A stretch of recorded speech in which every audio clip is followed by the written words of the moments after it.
అనుదినం దేవునితో.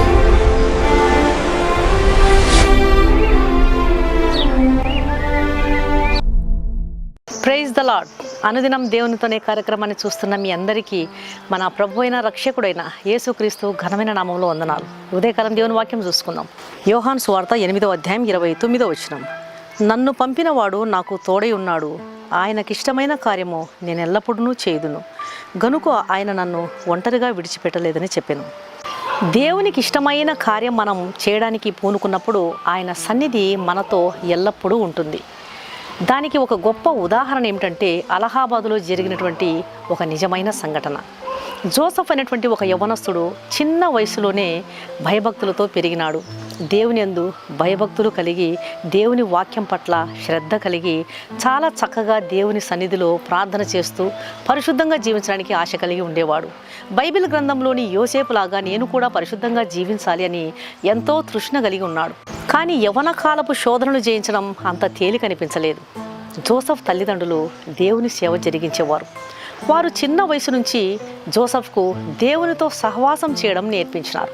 కాబట్టి జోసెఫ్ ప్రార్థించడం అలవాటు చేసుకున్నాడు. తన కష్టాలు, తన బాధలు, తన వేదనలు, తన ఇబ్బందులు, తనకు వచ్చేటువంటి ప్రతి విధమైనటువంటి పాపపు తలంపులన్నీ కూడా దేవుని సన్నిధిలో చెప్పి ప్రార్థించడం జోసెఫ్ అలవాటు చేసుకున్నాడు. దేవుని సన్నిధిలో, ప్రభువా, నేను యవనేచ్ఛను జయించలేకపోతున్నాను, దయచేసి నాకు జయం దయచేయండి తండ్రి అని ఎంతగానో దేవుని సన్నిధిలో మొరపెట్టేవాడు. అప్పుడు దేవుడు అతనికి ఒక నడిపింపునిచ్చినాడు. మధ్యరాత్రి లేచి ఏకాంతంగా ప్రార్థన చేయని దేవుడు అతనికి నడిపింపునిచ్చినాడు. కాబట్టి జోసెఫ్ ప్రతిరోజు రాత్రి 12 గంటల నుండి రాత్రి 2 గంటల వరకు తాను ఉంటున్నటువంటి హాస్టల్ బిల్డింగ్ మేడ మీదికి వెళ్ళి ప్రార్థన చేస్తూ ఉండేవాడు. అది అలహాబాదులోని 3వ అంతస్తు రీజనల్ ఇంజనీరింగ్ కాలేజ్లోని హాస్టల్ బిల్డింగ్. అదే హాస్టల్లో ప్రతాప్ సింగ్ అనేటువంటి యవ్వనస్తుడు కూడా ఉంటున్నాడు. అతను జోసెఫ్కు క్లాస్మేట్. అతను లవ్ ఫెయిల్ అయిందని జీవితం మీద విరక్తి చెంది చనిపోవాలి అని నిర్ణయించుకొని అందరూ నిద్రపోయిన తర్వాత హాస్టల్ మేడపైకి వెళ్ళి అక్కడ నుండి దూకి చావాలి అనుకున్నాడు. మేడపైకి వెళ్ళిన తర్వాత అక్కడ ఉన్న దృశ్యాన్ని చూసి ఆశ్చర్యపోయినాడు. జోసెఫ్ మోకరించి ప్రార్థన చేస్తూ ఉన్నాడు. అతని పక్కన తెల్లని వస్త్రాలు ధరించిన వ్యక్తి కూర్చొని ఉన్నాడు. అతను చాలా ప్రకాశవంతంగా ఉన్నాడు. ఆ దృశ్యాన్ని చూసినటువంటి ప్రతాప్ సింగ్ ఆశ్చర్యపడ్డాడు. తర్వాత భయపడి మేడ గది నుంచి కిందికి దిగి వచ్చేసినాడు. మరుసటి రోజు ప్రతాప్ సింగ్ జోసెఫ్ దగ్గరికి వచ్చి, నిన్న రాత్రి మేడ మీద నీతో పాటు ఉన్న వ్యక్తి ఎవరు అని ప్రశ్నించినాడు. అప్పుడు జోసెఫ్, నాతోనా?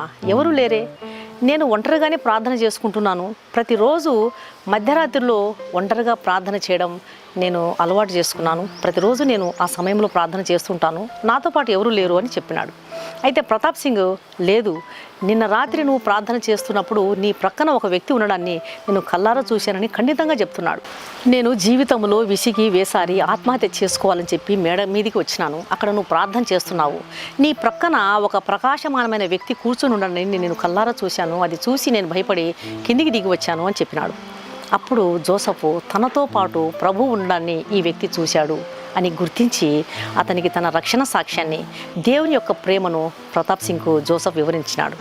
అది విన్న ప్రతాప్ సింగ్ మరణం నుండి తన్ను రక్షించినటువంటి ప్రభు ప్రేమకు బద్ధుడై అప్పటి నుండి క్రీస్తు ప్రభువే నిజమైన దేవుడని గుర్తిరిగి ఆయనను నమ్మి వెంబడించాడు. దేవుని బిడ్డలారా, ప్రభు నీతో ఉన్నాడు, నీలో ఉన్నాడు అని గుర్తించినటువంటి ప్రజలు సమస్యలను, తమ బాధలను మోసుకొని నీ దగ్గరికి వస్తారు. నీ మాట, నీ ప్రతిక్రియ వారిని వెలుగు దగ్గరికి ఆకర్షించేదిగా ఉంటుంది. నీకు తెలియకుండానే నీలో ఉన్న ప్రార్థనా శక్తి అవతలి వాళ్ళ సమస్యల నుంచి విడిపించేదిగా ఉంటుంది. కాబట్టి తండ్రికి ఇష్టమైన కార్యం మనం ఎల్లప్పుడూ చేసి ఆయన సన్నిధిని మనం ఎల్లప్పుడూ కలిగినటకు ప్రభు మనకు సాయం చేయనుగాక. కళ్ళు మూసుకొని ప్రార్థన చేస్తాం. పరిశుద్ధుడైన మా ప్రియ పరలోకపు తండ్రి, ఉదయకాలం మీరు ఇచ్చిన శ్రేష్టమైన వాక్యానికి స్తోత్రం నాయన. నీకు ఇష్టమైన కార్యం ఎల్లప్పుడూ చేయుటకు మాకు నేర్పించండి. మీకు నచ్చని ప్రతి అంశం మాలో నుండి తీసివేయండి తండ్రి. మీరు రాని ప్రాంతాలకు మేము వెళ్ళనియొద్దు నాయన. దూతలు వెళ్ళడానికి సంశయించే ప్రదేశాలకు బుద్ధిహీనులు పరిగెడతారన్నది అలాగ మేమెన్నడూ కూడా ఉండనియొద్దు. ప్రతి పనిలో నీ చిత్తాన్ని వెతికి అలాగ చేటుకు మీ ఆలోచన దయచేయండి.